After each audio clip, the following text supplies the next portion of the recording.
আসসালামু আলাইকুম। আমন্ত্রণ জানাচ্ছি বাংলা ট্যালেন্ট টিভির সংবাদে। পুরো সংবাদ জুড়ে আপনাদের সাথে আছি আমি শামিমা শারমিন। স্টাফ রিপোর্টার সাইদ আল মামুনের পাঠানো তথ্য ভিডিও চিত্রে বিস্তারিত দেখুন ডেস্ক রিপোর্টে।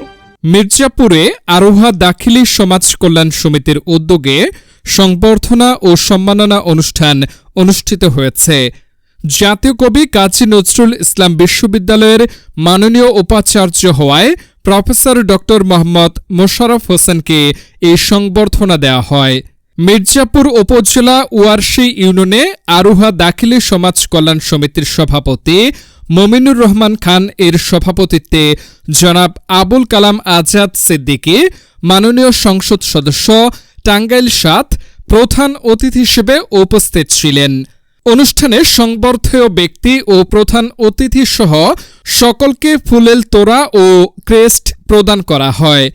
উক্ত অনুষ্ঠানে প্রধান বক্তা হিসেবে উপস্থিত ছিলেন নতুন কহেলা গ্রামের কৃতি সন্তান আবুল মনসুর খান দীপক। বিশেষ অতিথি হিসেবে উপস্থিত ছিলেন অ্যাডভোকেট আব্দুর রউফ, খন্দকার সালাউদ্দিন আরিফ, মোহাম্মদ নজরুল ইসলাম খান লিমটন, মোহাম্মদ জামাল মিয়া, শাফিউল করিম খান জনি সহ আরও অনেকেই। প্রধান অতিথি এত সুন্দর একটি অনুষ্ঠান আয়োজন করার জন্য আয়োজক কমিটির সকলকে ধন্যবাদ জানান এবং নাগরপাড়া নদীতে ব্রিজ করে দেওয়ার ঘোষণা দেন। পরিশেষে সংবর্ধেয় ব্যক্তি প্রফেসর ড মোহাম্মদ মোশাররফ হোসেনের শিক্ষামূলক বক্তব্য সবার হৃদয় ছুঁয়ে যায়। আমার মতো একজন মানুষকে আপনারা এই সম্মানের আসনে অধিষ্ঠিত করেছেন, আমাকে সম্মানিত করেছেন, আমার জন্য সংবর্ধনার আয়োজন করেছেন। এই জন্য আমি আপনাদের কাছে কৃতজ্ঞতা প্রকাশ করছি। আসলে এই কৃতিত্বটা আপনাদের জন্যই, আপনাদেরই, কারণ আমি আপনাদেরই সন্তান। মানুষকে এই সোসাইটিতে প্রতিষ্ঠিত হতে হলে কয়েকটা জিনিস সবসময় স্মরণ রাখতে হয়। তাতে ধৈর্য, ত্যাগ, সাধনা, তদ্বির, তারপরে তদ্বির।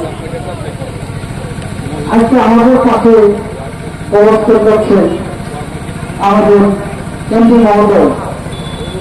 বিগত 17 বছর জেল এবং অত্যাচার সহ্য করেছেন। উনি যদি কম্প্রোমাইজ করতেন তাহলে হয়তো এই 17 বছর আনন্দে আরো সময় করতে পারতেন, কিন্তু তার সাধারণ ছিল একদিন ঘুরে দাঁড়াবে, একদিন ঘুরে দাঁড়াবে একদিন। ধন্যবাদ জানাই আমাদের সমিতিকে যে আমাদের এই এলাকার এক বোনের মাধ্যমে যিনি একজন শিক্ষাযোগী আমাদের এলাকায় এসেছে। আমরা আরো একটি সমিতিকে আমাদের হৃদয়ের অন্তঃস্থল থেকে আন্তরিক ধন্যবাদ জানাই। কৃতজ্ঞতা প্রকাশ করছি অত্র এলাকার সমস্ত মানুষের প্রতি যারা এই শিক্ষাযোগের সংবর্ধনা অনুষ্ঠানে উপস্থিত হয়েছেন। আমি বিশ্বাস করি বাংলাদেশের শহীদ জিয়ার আদর্শের রাজনীতিকে আমাদের মানুষের নেত্রী দেশ নেত্রী বেগম খালেদা জিয়া এবং আমাদের বর্তমান প্রধানমন্ত্রী তারেক রহমান বাংলাদেশের যে আধুনিক বিজ্ঞান ভিত্তিক শিক্ষা ব্যবস্থার ব্যাপারে যে ভূমিকা রাখবে সেই ভূমিকাটি অংশীদার হবে বলে আমি বিশ্বাস করি। সংবর্ধনা সকলকে ধন্যবাদ জানাচ্ছি। সর্বোপরি যেহেতু আমরা রাজনীতি করি, রাজনীতির বিষয় আছে, আমাদের আজকে আজান দিয়ে দিবে, আমাদের প্রধানমন্ত্রী বক্তব্য রাখবে। আমি অন্য কোনো কথা বলবো না। আমি আমার দলীয় নেতা কর্মী সহ সকলের উদ্দেশ্য শুধু এইটুকু বলতে চাই যে এই স্বপ্ন আশা আকাঙ্ক্ষা নিয়ে বাংলাদেশের তরুণ ছাত্র সমাজরা তত্ত্বের সামনে দাঁড়িয়ে নিজের জীবনকে বিলীন করেছিল। যেই স্বপ্ন দেখে বাংলাদেশকে একটি স্বাধীনতা সার্বভৌমত্ব মাথা উঁচু করে দাঁড় করানোর জন্য তারেক রহমানের নেতৃত্বে আন্দোলন সংগ্রাম করেছিল, সেই স্বপ্ন যেন আমার আপনার মতো শহীদ জিয়ার আদর্শের সূর্য সৈনিকদের দ্বারা ভুলঞ্চিত না হয়। আমরা যেন কোনো অপরাধে জড়িয়ে না যাই, আমরা যেন কোনো অনাচারে জড়িয়ে না যাই। সকলকে আরো বেশি সচেতন হয়ে ইনশাআল্লাহ টাঙ্গাইলে এই মাটি মানুষের নেতা আবুল কালাম আজাদ সিদ্দিকীর নেতৃত্বে অত্র এলাকার পাশে আমরা অবশ্যই একসাথে কাজ করবো। যাকে সম্বোধনা দিচ্ছি জনাব প্রফেসর মোশাররফ সাহেবকে ময়মনসিংহ বিশ্ববিদ্যালয়ের অর্থাৎ কবি নজরুল ইসলাম বিশ্ববিদ্যালয়ের ভিসি নির্বাচিত করেছে।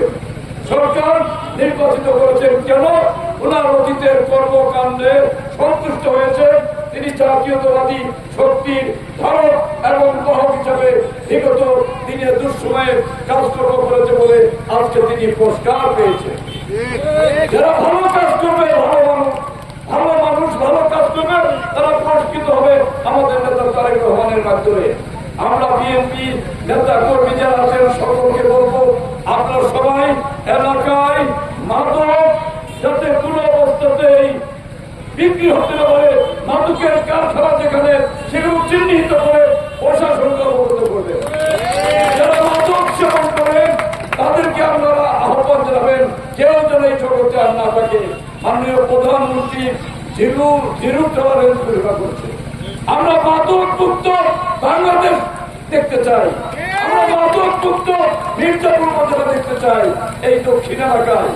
আমি বলবো, যদি কেউ মাদকের সঙ্গে জড়িত হয়ে পুলিশের কাছে ধরা পড়েন, বিএনপির কোন নেতা যদি সুপারিশ করেন, সেই নেতার বিরুদ্ধে লড়তে হবে। অসংখ্য ধন্যবাদ। বাংলা টিভিকে, বাংলা ট্যালেন্ট টিভি সবচেয়ে শক্তিশালী জিনিসটাই আমার হাতে তুলে দিয়েছেন, এই জন্য ধন্যবাদ। অনুষ্ঠানে মিডিয়া পার্টনার হিসেবে পাশে ছিল বাংলা ট্যালেন্ট টিভি।